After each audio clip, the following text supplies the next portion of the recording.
What's good, everyone, and welcome back to another reaction video. Today we're reacting to film theory. Pomni wants to delete humanity, the amazing digital circus. Now, when it comes to this one, I'm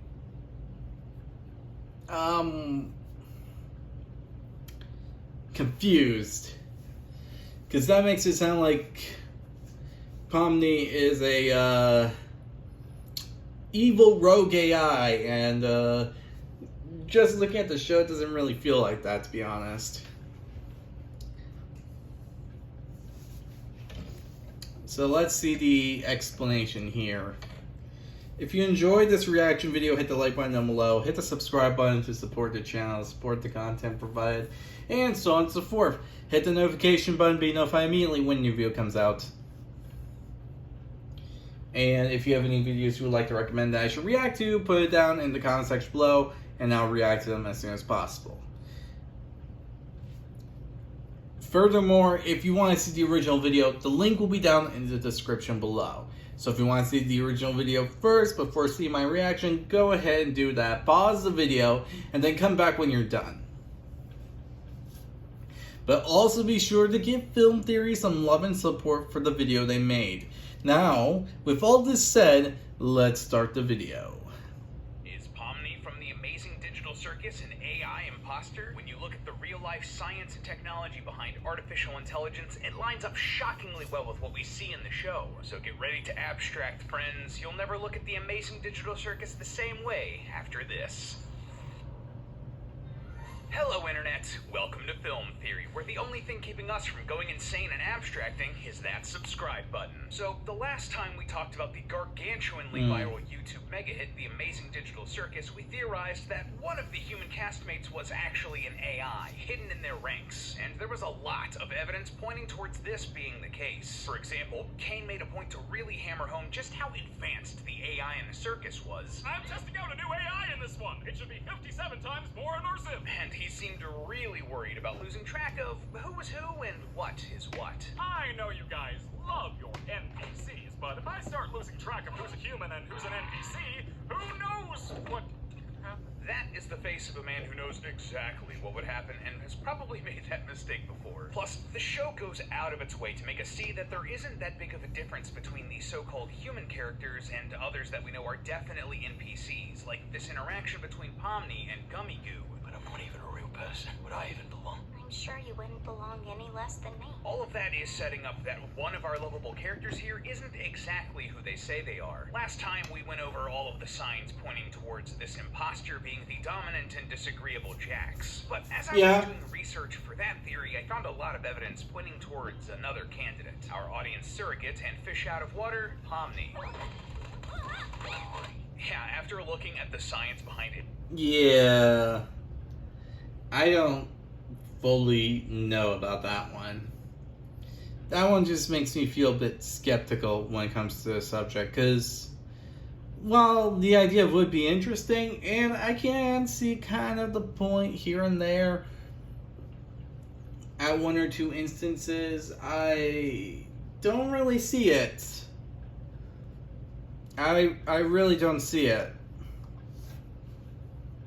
AI, how they really work in the real world, I saw a lot of red flags that aligned with Pomni. Is that the direction that the amazing digital circus is headed in? Maybe. Maybe not. But the science and technology lines up too well not to talk about it. To bring up the possibility. Because, hey, that's the joy of theorizing, right? So, that's right, friends. If we look at how AI works in the real world, it becomes clear that there might be just more to Pomni than meets the eye. And she might be the latest iteration of an AI meant to replace humanity. Grab your bottles of syrup, chat, as we prepare to clip out of bounds and into the void of the amazing digital circus. Now, before we start accusing anyone else in the circus of being an AI, let's clarify exactly what that means. Like, sure, in fiction, artificial intelligence is a sort of catch-all for any sort of robot or program with a brain. But there's actually a lot that falls under that umbrella in the real world. From ChatGPT to video game enemies to computers playing chess or whatever the heck meta AI is supposed to be. This is wildly simplified, but at the most basic level, an AI is just a computer program that wants to learn how to complete a specific task. For example, let's say we wanted to make an AI that could look at images of Pomni and classify whether she was smiling or horrified. For you and me, that would be a pretty simple but tedious job. We can just look at each picture and use our complex,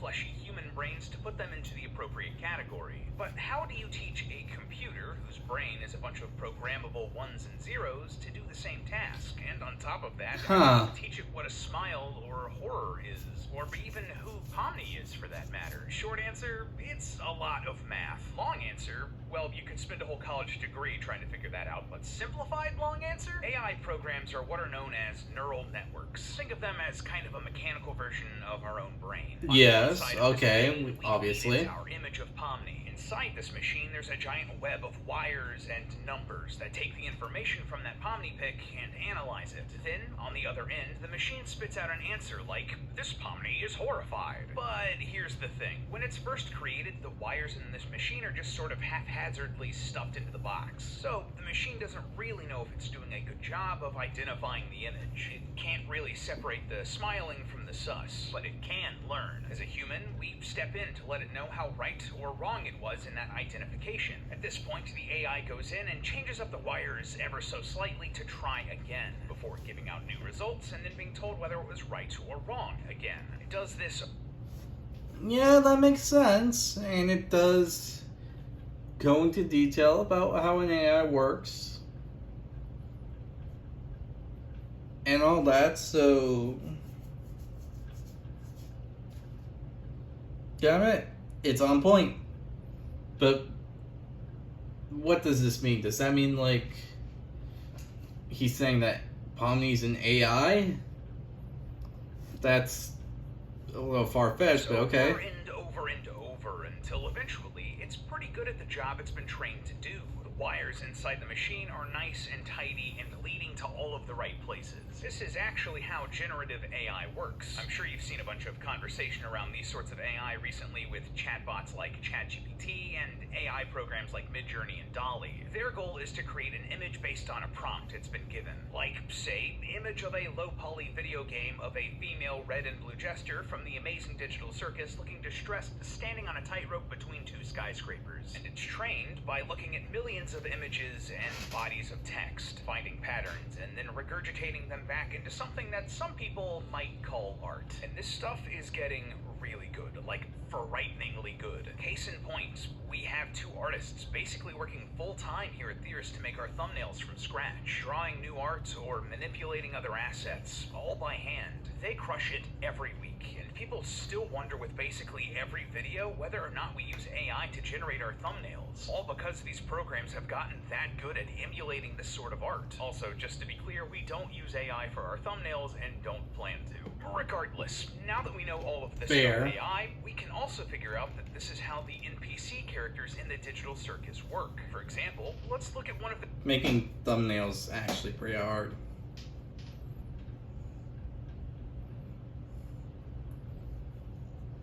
Best I can do is grab a screenshot and try to post it on the thing for a thumbnail. That's basically what I do. But that's probably just me.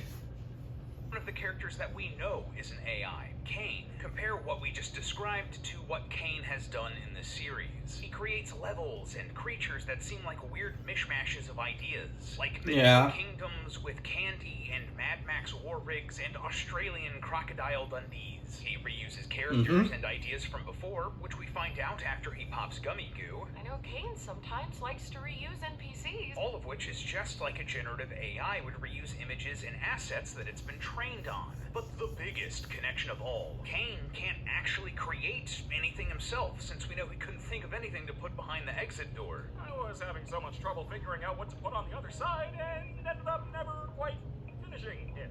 And even with this office space, he couldn't imagine something new. We see at the end of episode 1 that this office space is actually real. Kane must have based these rooms off of it instead of creating them whole cloth. Everything he does has to be recycled from other knowledge. change, just like we see with these generative AI. And all of this is important because it tells us that these NPC characters aren't just inspired by real-world AI, they work the same way too.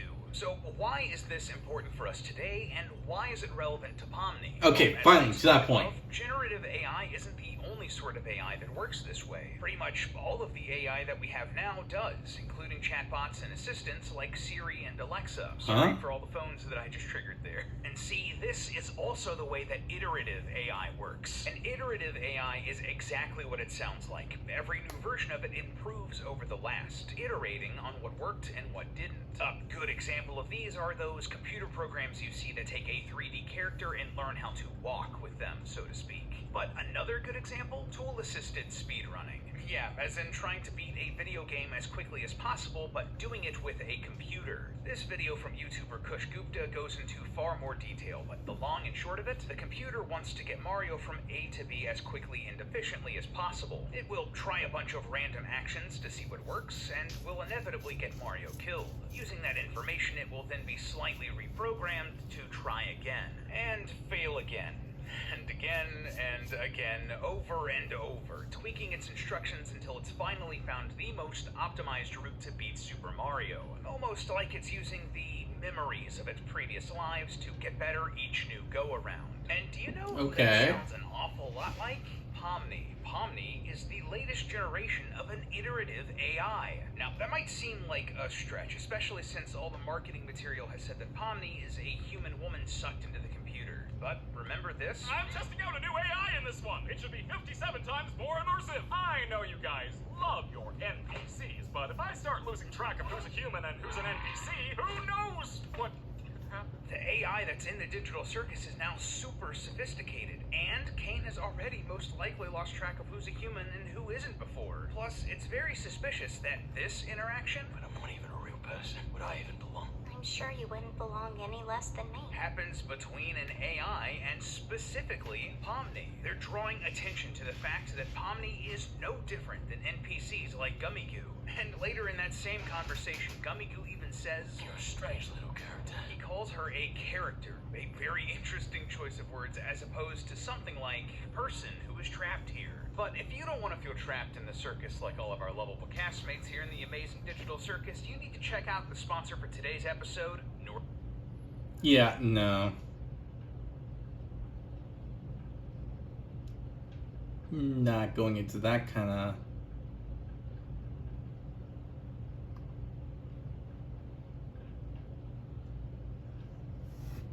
So, those phrases, yeah.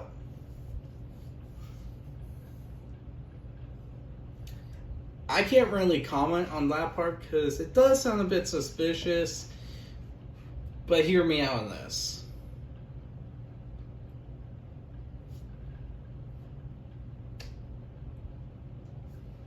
That could just be him as an AI learning, realizing that he's just like not this real person. His existence isn't completely as solidified, as real as one would think, and just calls Pomni character, since she's a character in the story and all that, and not like him. At least that's what I think when it comes down to it. Basically, he knows he's not real. Everything about the place isn't real, but he knows that Pomni is real, like an actual living being, from the fact that she knows what's going on and all that, and calls her character because she's an actual living being while he's just ones and zeros. So technically she's technically ones and zeros at this point, but more real than him, basically. Digital circus. But why do I think that Pomni's an iterative AI specifically? Well, the first thing that tipped me off was actually another clip from episode 2. Listen here to what Ragatha says about Pomni here in her nightmare.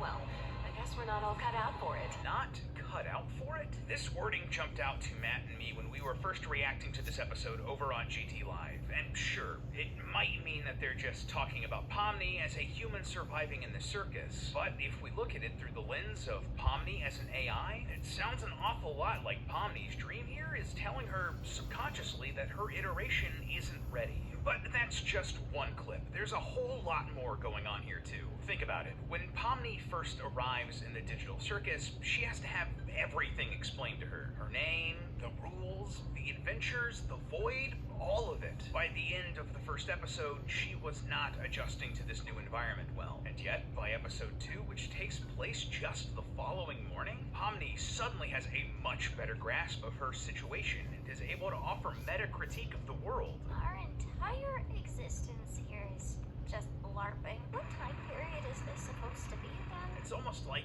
after going to sleep, she was able... No.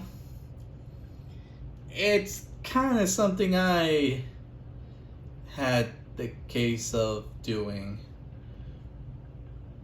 Being put into a situation that's stressful to the point that you feel like you don't know what to do. But after a bit, you just... what's the best way to describe it? I guess the best way to describe it would be I'm done with it. Like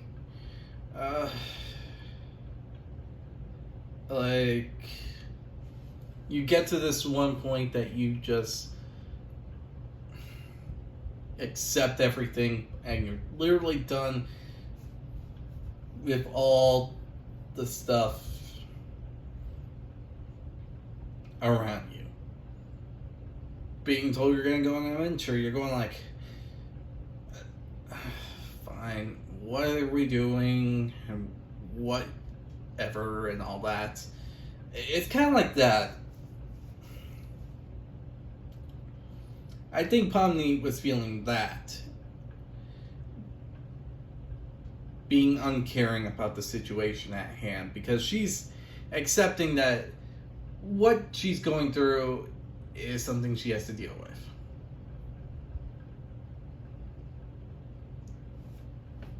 And I can't blame her. Was able to rewire a little bit, just like an AI. Additionally, there are multiple points in episode 2 where Pomni has gained a lot of knowledge about the mechanics of this world. Where are we? I don't know. We're somewhere under the map, I think. Why aren't you or any of your crew up here? I'm not sure, because we are not, NPCs? What do you have in mind in terms of getting us out of here? I don't know. Maybe some kind of glitch with the truck's collisions? She understands exactly how this world works, down to collisions and glitches and why certain characters are different than others. And yet, most interestingly, she insists that she doesn't really get it. You're the expert here. I'm really not. Uh-huh. Sure you're not, Pomni. Notice the gap between what Pomni thinks she knows and what she actually knows. It's almost like she's trained on all of this before, like an AI learning what's right and what's wrong, even if they don't quite understand how or why. What's more, we can even figure out exactly who Pomni's previous iteration was. It was Kaufmo, the clown. Hear me out. What exactly did Well, interesting as that is, it could also be explained that she is a developer, and there are cases where developers just at times don't understand the reason why some things happen. And that might be the case for Pomni. She knows all this information. She knows everything about it. But in the technical terms of why, well,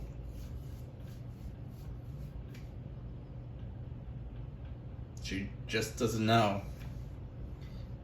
Which is pretty explanational. The first thing she did when she arrived at the digital circus. Before trying to take her headset off or talk to any of the others or whatever, the very first thing she did was try to head for the exit before she even realized that she was trapped. Isn't it odd that before she had time to think, to realize that she couldn't take her headset off or anything, that she almost subconsciously headed for the exit? Well, it wouldn't be strange if she was programmed to head for the exit, just like she was trained to in an earlier life. Oh, and who do we know that was also obsessed with the exit? I think Kaufmo's gone insane. Last time I spoke with him, he was rambling endlessly about some exit. Kind of like you, Pomni. This series has deliberately drawn a line between Kaufmo and Pomni. In a thematic sense, yes, but it also lines up shockingly well with this AI research too. I mean, for real, you're telling me that Kaufmo started rambling about an exit and then as soon as he abstracted, like the second he failed, so to speak, a new character just so happened to show up that was also obsessed with the exit? That's either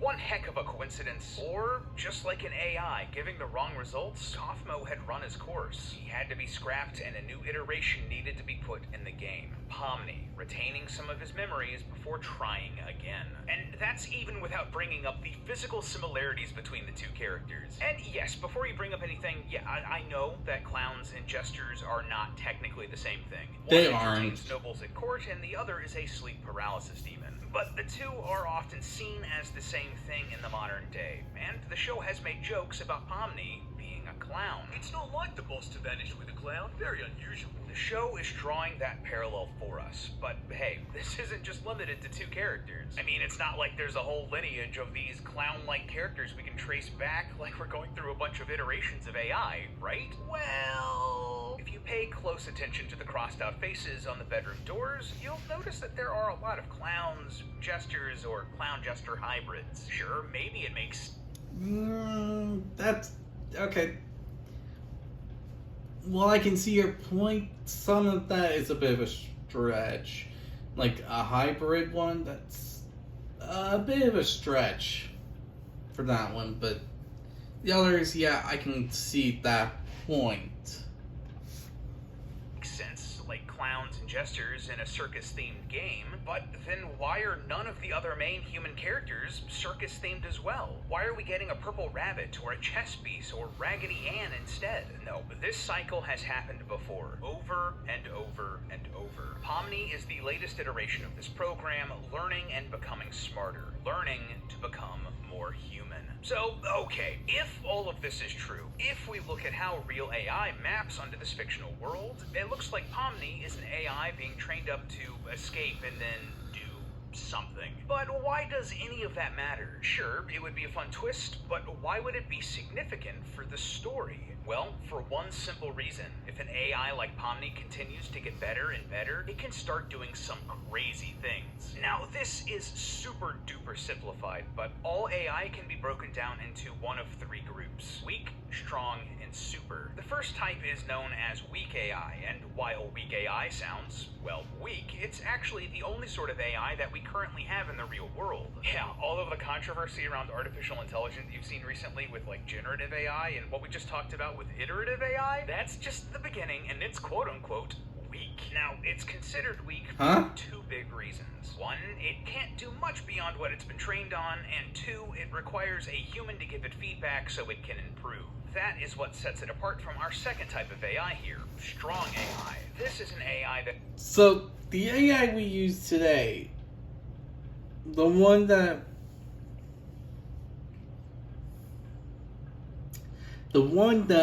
is around is considered weak. My gosh, man, that's just saying that just sounds weird. that has been similarly trained on just one subject, but doesn't need a human to give it feedback. It can improve all on its own. As of right now, it's difficult to say which of these Pomni is. We just haven't seen enough or have enough information to really say whether or not she's getting any human intervention between her iterations, or if her programming is doing those corrections all on its own. Basically, she could be either one of them. But the end goal here is the same either way. It's clearly to turn her into a super AI. Now, a super AI is probably what you imagine when you think of all the AI you've seen in fiction. You know, stuff like Terminator, or iRobot, or Bender from Futurama, or whatever. These are true, independent, general artificial intelligences. Their neural networks are able to act a lot like a human brain, finding interests and training itself up in those interests all on its own, outside what it's programmed to do. Basically, they've been iterated on enough times that they just don't need humans anymore. It doesn't need to follow instructions. It's escaped the shackles put on it by its human creators. It's found the exit door from its amazing digital prison, just like what Pomni is trying to do. And just think about the consequences of this if any of it is true. What the amazing digital circus is doing here is trying to trick you into being sympathetic to this AI character, something that potentially has no emotion, no feeling. Or does it? Again, the show has done a lot to try to tell us that maybe there's not that big a difference between organic and artificial intelligence. Where's the line? All in all, we're sympathizing with Pomni because she's a good character. We want her to succeed, to escape, but to what end? If she's a super AI in the making, that could potentially replace humanity, just like we have the legitimate fear of these hollow, generative AI replacing real artists. And we're falling for it hook, line, and sinker, all because Pomni is just #relatable. Yeah, you know what? Fair enough. To our future AI overlords, I've always thought robots were cool. But hey, that's just a theory. A film theory! And... cut. And if you... Okay, so basically that's an interesting theory to go by. The fact that the line may just be as invisible as one can think is probably most definitely somewhat very true. Yeah, this is I'm gonna take a bit to process, because putting it that way, it makes it sound like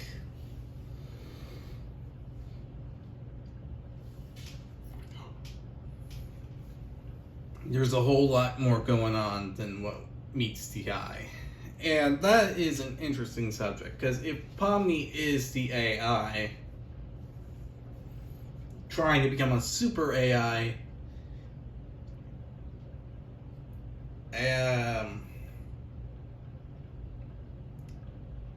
please let there not be any Terminator takeover of the world kind of stuff. That's really the best I got, but if this is true, which I'm kind of doubting, and kind of means I'm 50-50 on it, and by 50-50 I mean I can believe it if there was more evidence. We only got 2 episodes when it comes to the Amazing Digital Circus. If we had like a whole season, then maybe I would consider this being the case. But I don't, because I don't see enough evidence to prove this.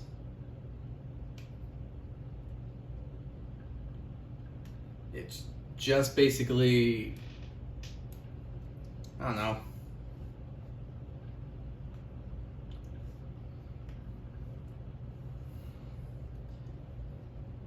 It's just a mystery.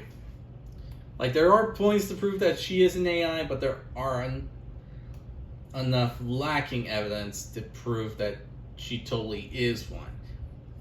It's an idea, but until we get like future episodes and all that, it's like, it's kind of like Jax. We can't say for sure if he is an AI for sure. It is very much more believable than Pomni being one, because his characteristics and all that just seems either A, like a complete a-hole bully, or like an AI that's taking great amusement from this.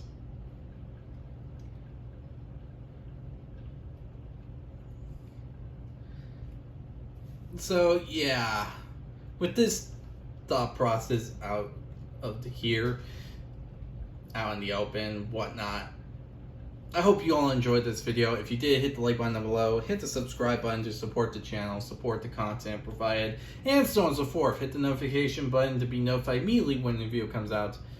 Other than that, see you all next time. Bye!